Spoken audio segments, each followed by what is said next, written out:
Subscribe कीजिए हमारे channel exam मंथन 24/7 को और बेल आइकन दबाना ना भूलें, जिससे आपको हमारी सभी वीडियोस की नोटिफिकेशन मिलती रहे।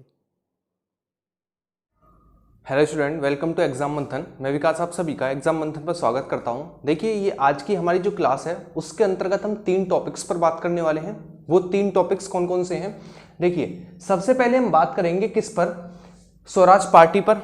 उसके बाद हम बात करेंगे साइमन कमीशन, और साइमन कमीशन के ही विरोध में, विरोध कह सकते हैं या फिर उसकी बहस में एक रिपोर्ट आई जिसे कहा गया नेहरू रिपोर्ट। तो आज के हमारे 3 टॉपिक हैं। कौन कौन से? सबसे पहला स्वराज पार्टी, उसके बाद साइमन कमीशन, और लास्ट में हम बात करेंगे नेहरू रिपोर्ट पर। आज आपकी इस वीडियो में 3 टॉपिक कवर होने वाले हैं, तो आपका काम रहेगा साथ के साथ एंड तक वीडियो को देखते चलना। वीडियो बीच में छोड़कर जाएंगे उसका कोई फायदा नहीं है। यदि वीडियो ओपन करिए तो उसे कंप्लीट जरूर किया करें, ताकि आप की जो नेक्स्ट वीडियो है उनके कॉन्सेप्ट तैयार हो और साथ के साथ आपका सिलेबस भी चलता रहे। आपको पता है हम बड़े अच्छे से सिलेबस को कवर कर रहे हैं और लगभग हम 60 से 70% मॉडर्न हिस्ट्री को कवर कर चुके हैं। 1928 तक पहुंच चुके हैं। ठीक है, 1928 से लेकर 1947 तक की बारी है। लगभग 30% हमारा सिलेबस और बाकी है मॉडर्न हिस्ट्री के अंतर्गत। ठीक है, तो आइए आज का टॉपिक शुरू करते हैं। सबसे पहले हम बात करते हैं स्वराज पार्टी। ठीक है, कारण, ठीक, कारण क्या रहे? ठीक है, गठन किस किसने किया, कौन कौन से सदस्यों ने भाग लिया, इन सभी टॉपिक्स पर आज हम बात करेंगे। 3 टॉपिक के अंतर्गत कौन कौन से? स्वराज पार्टी, साइमन कमीशन और हमारा नेहरू रिपोर्ट। देखिए, 1920 में असहयोग आंदोलन शुरू किया गया महात्मा गांधी जी के द्वारा। क्यों किया गया? क्योंकि मुसलमानों की सहायता करनी थी। जो ब्रिटेन ने तुर्की के साथ संबंध बनाए थे उसके खलीफा के विरोध में, ठीक है ना, खलीफा का शासन रहे, इसीलिए महात्मा गांधी चाहते थे कि हमें किसका सहायता मिले, हमें खिलाफत आंदोलन की सहायता से हमें मुस्लिमों का भी सहयोग मिले। इसलिए प्रथम अधिवेशन दिल्ली में हुआ। प्रथम अधिवेशन खिलाफत आंदोलन का, खिलाफत समिति का दिल्ली में हुआ, जिसके हेड महात्मा गांधी को बनाया गया। महात्मा गांधी इसलिए हेड बने क्योंकि अगर हम मुस्लिमों की सहायता करेंगे तो मुस्लिम हमारे लिए आएंगे असहयोग आंदोलन में। ठीक है, तो असहयोग आंदोलन शुरू किया गया। लेकिन 5 फरवरी 1922 को चोरी चोरा हत्याकांड के बाद 22 फरवरी 1922 को असहयोग आंदोलन रोक दिया गया। असहयोग आंदोलन जैसे ही रुका, स्वराज पार्टी की नींव रखी जाती है। कैसे? देखिए, असहयोग आंदोलन रोका गया तो जिस प्रकार गरम दल और नरम दल थे, उसी प्रकार अब कांग्रेस में दोबारा से 2 हमें पक्ष देखने को मिलते हैं। एक पक्ष जो कहता था कि असहयोग आंदोलन बंद करना गलत है, और दूसरा पक्ष कहता था कि असहयोग आंदोलन चलना चाहिए था या चलना नहीं चाहिए था। 2 पक्ष बने। एक चाहता था असहयोग आंदोलन चलना चाहिए, दूसरा नहीं चलना चाहिए। इसी के विरोध में 2 पक्ष हमें देखने को मिले। कौन कौन से? एक चाहते थे कि कांग्रेस की नीतियों में परिवर्तन हो, कांग्रेस की कार्य करने की नीतियों में परिवर्तन हो। दूसरा दल चाहता था कि परिवर्तन ना हो, यानी समर्थन करते थे जो कांग्रेस फिलहाल में चल रही थी। जो विरोधी थे, ठीक है, जो विरोधी किसमें थे? कि कांग्रेस की नीतियों में परिवर्तन ना हो। ठीक है, जो इसके समर्थन थे वो कहते थे कि कांग्रेस में विश्वास रखते थे अपना, और कहते थे कि कांग्रेस जिस प्रकार कार्य कर रही है उसी प्रकार उसे करना चाहिए। हमें कांग्रेस और अंग्रेजों में विश्वास रखना चाहिए। किसमें? कांग्रेस और अंग्रेजों में हमें विश्वास रखना चाहिए, पहला पॉइंट। दूसरा, रचनात्मक कार्य करने चाहिए, यानी हमें कुछ ऐसे कार्य करने चाहिए जिससे अंग्रेजों पर प्रभाव पड़े और वो हमारी नीतियों को समझे और हमारे लिए एक्शन ले। देखिए, कहीं ना कहीं दोनों का जो समर्थन था भारत की आजादी का ही था, लेकिन दोनों के रास्ते अलग अलग थे। ठीक है, जो परिवर्तन विरोधी थे वो चाहते थे कि कांग्रेस जिस प्रकार कार्य कर रही है उसी प्रकार कार्य करे, जबकि जो परिवर्तन समर्थन थे वो कहते थे कि हम केंद्रीय विधान परिषद के चुनावों में भाग लेंगे और उसमें जीतकर अपनी सीट पक्की करेंगे, ताकि जब भी कोई नियम या कानून या विधेयक आए तो उसमें हमारी सहमति भी हो। जब हमारी सहमति ली जाएगी और कानून गलत होगा तो हम उसका विरोध कर सकेंगे, जहां पर कानून बनेगा वहीं पर, ठीक है, उसकी नींव को तोड़ देंगे। तो यह चाहते थे परिवर्तन विरोधी। जबकि परिवर्तन विरोधी जो थे, परिवर्तन समर्थक ये चाहते थे, परिवर्तन विरोधी कहते थे कि कांग्रेस में विश्वास रखें, रचनात्मक कार्य करें और अंग्रेजों में विश्वास रखें, यानी नरमी से पेश आए। जबकि ये थे क्रांतिकारी। कैसे थे? ये लोग थे क्रांतिकारी। ठीक है ना, क्रांतिकारी। कैसे लोग थे? क्रांतिकारी लोग थे। ठीक है, नेक्स्ट हम बात करें स्वराज पार्टी पर। ठीक, इसी के लिए स्वराज पार्टी का गठन किया गया। स्वराज का मतलब हमारा राज, स्वराज, ठीक है ना। स्वराज पार्टी का गठन किया गया।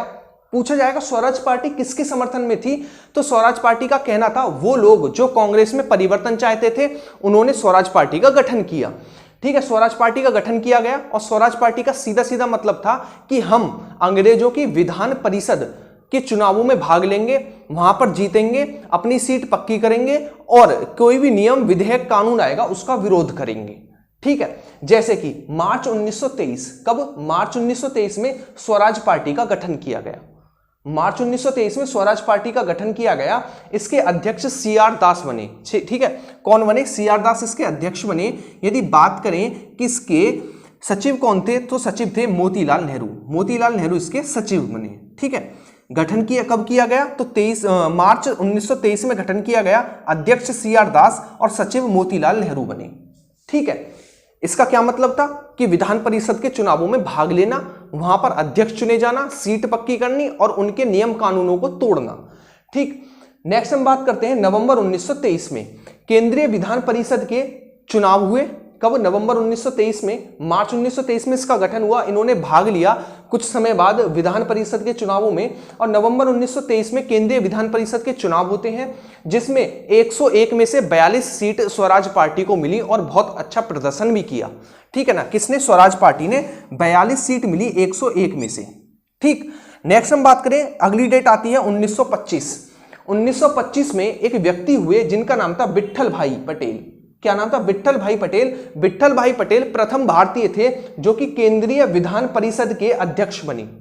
अभी तक तो सीट हो रही थी, अध्यक्ष बनना, देखिए लोकसभा सदस्य बनना अलग चीज है और लोकसभा अध्यक्ष बनना अलग चीज है। जब 42 सीट जीती गई थी 101 में से, उस समय पर केवल सदस्य बने थे। लेकिन 1925 में यानी 2 साल बाद, लगभग 2 साल बाद विट्ठल भाई पटेल अध्यक्ष बनते हैं किसके, केंद्रीय विधान परिषद के। और ये प्रथम भारतीय थे जो कि केंद्रीय विधान परिषद के अध्यक्ष बने। और ये बहुत बड़ी बात है, अंग्रेजों के बीच में ना कि सदस्य बल्कि अध्यक्ष पद तक पहुंचना, उनके कानूनों का विरोध करना जो कानून भारतीयों के लिए गलत थे, ठीक है। लेकिन वही बात है, समय के साथ कुछ लोग होते हैं जो कि विरोध करते हैं और विरोध इतना किया, इन चीजों का विरोध इतना किया, या फिर हम कह सकते हैं जब पार्टी के अंदर लोग पहुंचने लगे, अंग्रेजों के अंदर पहुंचने लगे, अंग्रेजों की रणनीति तो पहले से ही गलत थी, ठीक है ना। उन लोगों को खरीदना शुरू किया। खरीदना क्या है, इस तरीके से समझ लीजिए कि उनकी मनसा अपनी तरह बना दी। जो उनके बीच में पहुंचे उन्हें भी अपनी तरह बनाने की कोशिश करी। तो ये समझिए कि जो हमारी स्वराज पार्टी थी वो धीमे धीमे अपने पथ से नीचे उतरने लगी, ठीक है ना, अपने पथ से नीचे उतरने लगी और अपने कार्य को भूलने लगी। उसी समय घटना होती है सीआर दास जो कि अध्यक्ष थे किसके, स्वराज पार्टी के। उनकी मृत्यु हो जाती है 1925 में ही, ठीक है। उनकी मृत्यु के बाद मदन मोहन मालवीय और एनसी केलकर ये सभी सदस्य स्वराज पार्टी को छोड़ देते हैं और स्वराज पार्टी गिर जाती है, समाप्त हो जाती है, ठीक है। क्यों हो जाती है, क्योंकि सीआर दास की मृत्यु होने के बाद मदन मोहन मालवीय और एनसी केलकर स्वराज पार्टी छोड़ देते हैं।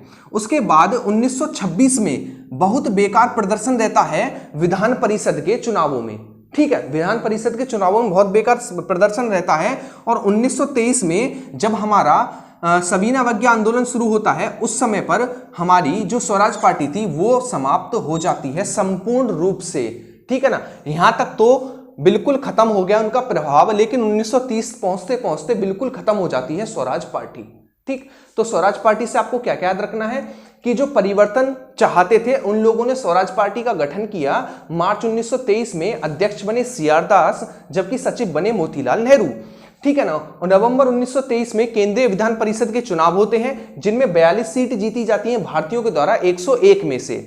उसके बाद 1925 में एक व्यक्ति होते हैं विट्ठल भाई पटेल जो कि केंद्रीय विधान परिषद के ना कि सदस्य बल्कि अध्यक्ष तक चुने गए।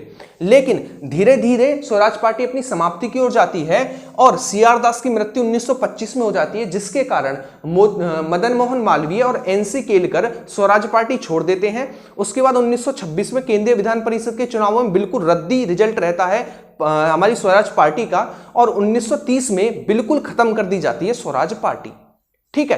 तो ये चीजें आपको स्वराज पार्टी से याद रखनी है। उसके बाद हम बात करते हैं साइमन कमीशन। साइमन कमीशन जो है जॉन साइमन के नेतृत्व में आई थी, इसीलिए इसे साइमन कमीशन कहा गया। ठीक है, साइमन कमीशन कहा गया। पूछा जाए साइमन कमीशन आई क्यों, तो देखिए आपको याद रखनी है मॉन्टेग्यू चेम्सफोर्ड सुधार, चेम्सफोर्ड सुधार, ठीक है ना। इसके लिए जी कि ये एक रिपोर्ट आई थी, ठीक है ना, मॉन्टेग्यू चेम्सफोर्ड सुधार 1919 में। इसमें भारतीयों के लिए कितना अच्छा कार्य किया गया नहीं किया गया, इसका रिव्यू लेने के लिए साइमन कमीशन आया। दिक्कत ये नहीं थी कि साइमन कमीशन इसका रिव्यू लेने आया, बल्कि दिक्कत ये थी कि ये भारतीयों की रिपोर्ट लेने आया था, जबकि इसके सदस्य सभी अंग्रेज थे। सबसे बड़ी बात ये देखिए, यदि आप 10 लोग हैं और आपका रिजल्ट लेना हो, रिजल्ट का मतलब आप कैसा प्रदर्शन किया, आपके बीच कैसी आप एक्टिविटी हुई, उसको जानने के लिए यदि कोई बाहर का व्यक्ति रिजल्ट दे तो ये गलत होगा। आपके बीच का ही रिव्यू दे तो अच्छा होगा, ठीक है ना। तो यही था मॉन्टेग्यू चेम्सफोर्ड सुधार आता है।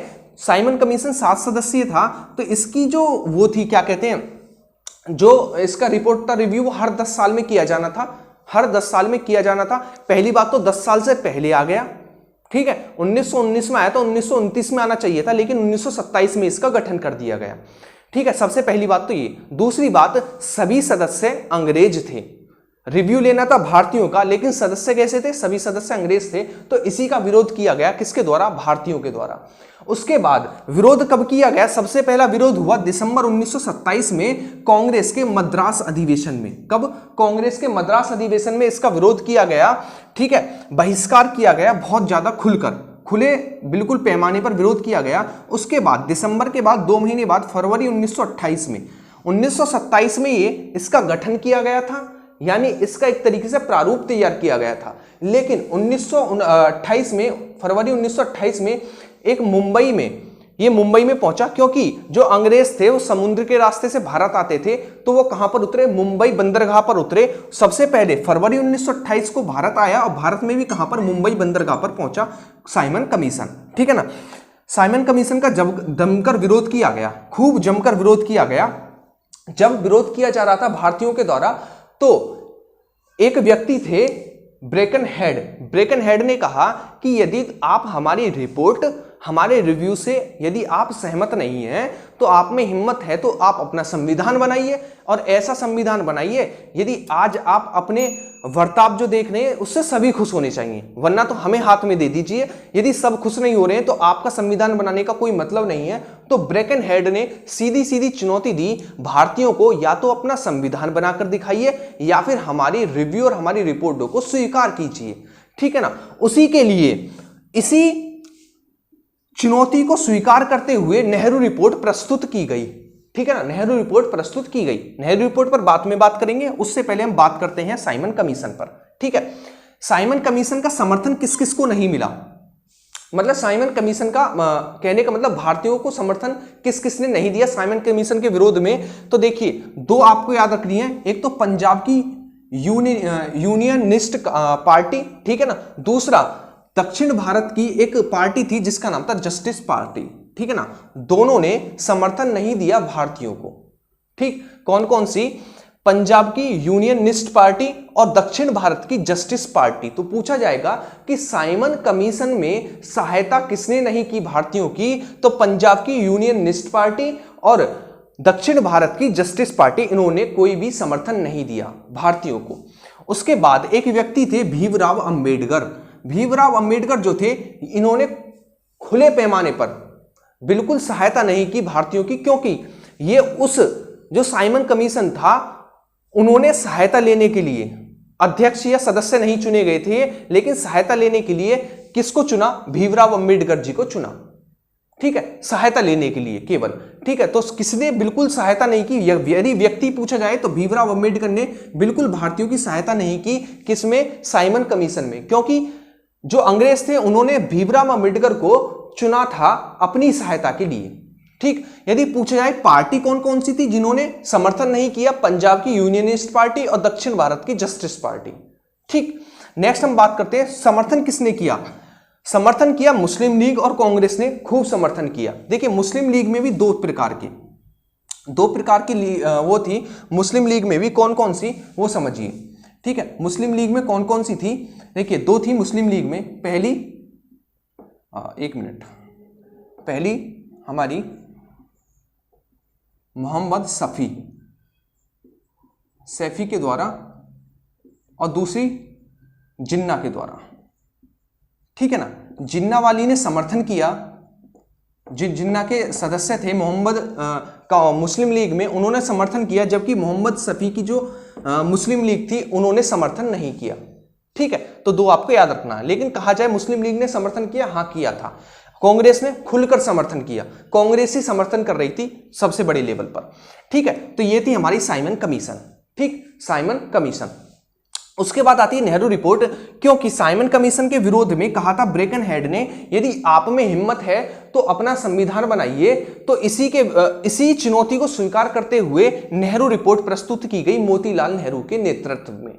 ठीक है, 1928 में प्रस्तुत की गई नेहरू रिपोर्ट। देखिए, जब अंग्रेजों ने चुनौती दे दी थी तो सबसे बड़ी बात आती है अब किस प्रकार अपना संविधान बनाया जाए, किस प्रकार रिपोर्ट प्रस्तुत की जाए। ठीक है ना, बहुत ज्यादा लोगों को समर्थन किया गया, सभी दलों का। ठीक है ना, सर्वदलीय सभी दलों का समर्थन लिया गया, चाहे वो आर्य समाजी हो, चाहे हिंदू महासभा हो, चाहे मुस्लिम लीग हो, सभी का समर्थन लिया गया और सभी से पूछा गया किस प्रकार बनाई जाए। तो इसमें 9 सदस्यों का गठन किया गया। कितने? 9 सदस्यों का गठन किया गया। ठीक है ना, जिसके अध्यक्ष मोतीलाल नेहरू को बनाया गया। ठीक, अब रिपोर्ट बनानी शुरू हुई और रिपोर्ट बनकर तैयार हो गई। रिपोर्ट बनकर तैयार हो गई और सर्वदलीय सम्मेलन किए गए। सर्वदलीय सम्मेलन इसलिए किए गए कि अब भारतीयों का समर्थन भी चाहिए होगा। सर्वदलीय यानी सभी दल आएंगे, उसका रिव्यू करेंगे, यदि वो खुश होंगे। एक बात बताइए, यदि आर्य समाजी दल आकर उसका रिव्यू करता तो सीधी सी बात है सभी आर्य समाजी उसका समर्थन करेंगे। तो इसीलिए सभी दल बुलाए गए, क्योंकि यदि वो पास कर देते हैं तो भारत के हर एक व्यक्ति के लिए समर्थन मिलेगा। ठीक है, तो सर्वदलीय सम्मेलन किए गए। फरवरी 1928 में पहला सर्वदलीय सम्मेलन दिल्ली में किया गया। उसके बाद मई 1928 में दूसरा सर्वदलीय सम्मेलन मुंबई में किया गया। उसके बाद दिसंबर 1928 में कोलकाता में सर्वदलीय सम्मेलन किया गया। कोलकाता में सर्वदलीय सम्मेलन किया गया।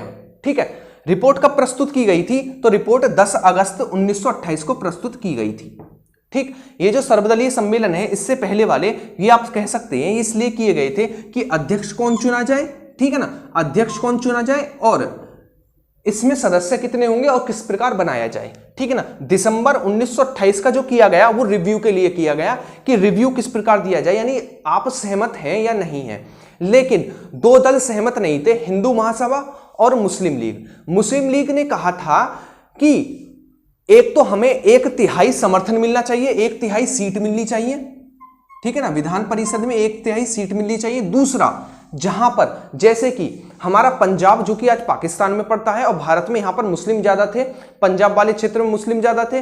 ठीक है, और नीचे गुजरात और हिमाचल प्रदेश में भी उस समय पर ज्यादा जनसंख्या थी। तो उन्होंने कहा जहां जहां पर मुस्लिम है वहां पर हमें ज्यादा सीटें मिले, साथ ही साथ ऑल ओवर जहां पर उनके अलावा जो शेष क्षेत्र बचे वहां पर हमारे 1/3 सदस्य मिले। तो ये गलत बात थी, क्योंकि या तो आप 1/3 सीट मांगो, ठीक है, या फिर अपनी जो जनसंख्या है उसके आधार पर सीट मांगो। ठीक है, यही कहा हिंदू महासभा ने, यदि आप ऐसा कह रहे हैं तो भारतीयों की संख्या ज्यादा है तो हमें पूरा सीट हमें उसके जनसंख्या के आधार पर दो। ठीक है ना, तो यही था। दोनों में मतभेद हुआ, किस किस में, हिंदू महासभा और मुस्लिम लीग में। तो विरोध किस किस ने किया इसका? तो विरोध दो व्यक्तियों ने, दो समर्थन थे, दो उनके समर्थन नहीं थे। किस किस के? एक तो मुस्लिम लीग और दूसरा हिंदू महासभा। ठीक है, तो पूछा जाएगा नेहरू रिपोर्ट जो प्रस्तुत की गई थी उसमें समर्थन किस किस का नहीं मिला? तो उसमें समर्थन मुस्लिम लीग और हिंदू महासभा का नहीं मिला, क्योंकि मुस्लिम लीग चाहती थी कि हमें 2 आधारों पर सीट मिले, एक तो ऑल ओवर 1/3, दूसरा हमारी जनसंख्या के आधार पर। लेकिन हिंदू महासभा कहती थी अगर ऐसी बात है जनसंख्या के आधार पर तो हमें सबसे ज्यादा सीट मिलनी चाहिए, क्योंकि हिंदुओं की संख्या ज्यादा है। ठीक, तो आपको याद रखना है प्रस्तुत की कब की गई थी? 10 अगस्त 1928 को प्रस्तुत की गई थी। सर्वदलीय सम्मेलन 3 हुए, फरवरी 1928, मई 1928 में इसलिए किए गए दिल्ली और मुंबई में क्योंकि इसमें अध्यक्ष और कितने सदस्य और किस प्रकार बनाया जाए, जबकि दिसंबर 1928 में कोलकाता में किया गया रिव्यू के लिए। ठीक, पहला किया गया दिल्ली में, दूसरा किया गया मुंबई में और तीसरा किया गया कोलकाता में। ठीक है, उसके बाद नेहरू रिपोर्ट सर्वदलीय नहीं रहकर सीधी सीधी कांग्रेस के अधिवेशन में प्रस्तुत की गई और इसे समर्थन मिला, क्योंकि जितने लोगों में ज्यादा प्रस्तुत की जाएगी उतने इसके विरोधी होंगे, ठीक है ना, इसलिए सदस्यों में डायरेक्टली प्रस्तुत की गई थी। इसमें एक और बात की गई, डोमिनियन स्टेट, ठीक है ना, डोमिनियन स्टेट की एक शब्द आपको सुनने को मिलता है, डोमिनियन स्टेट।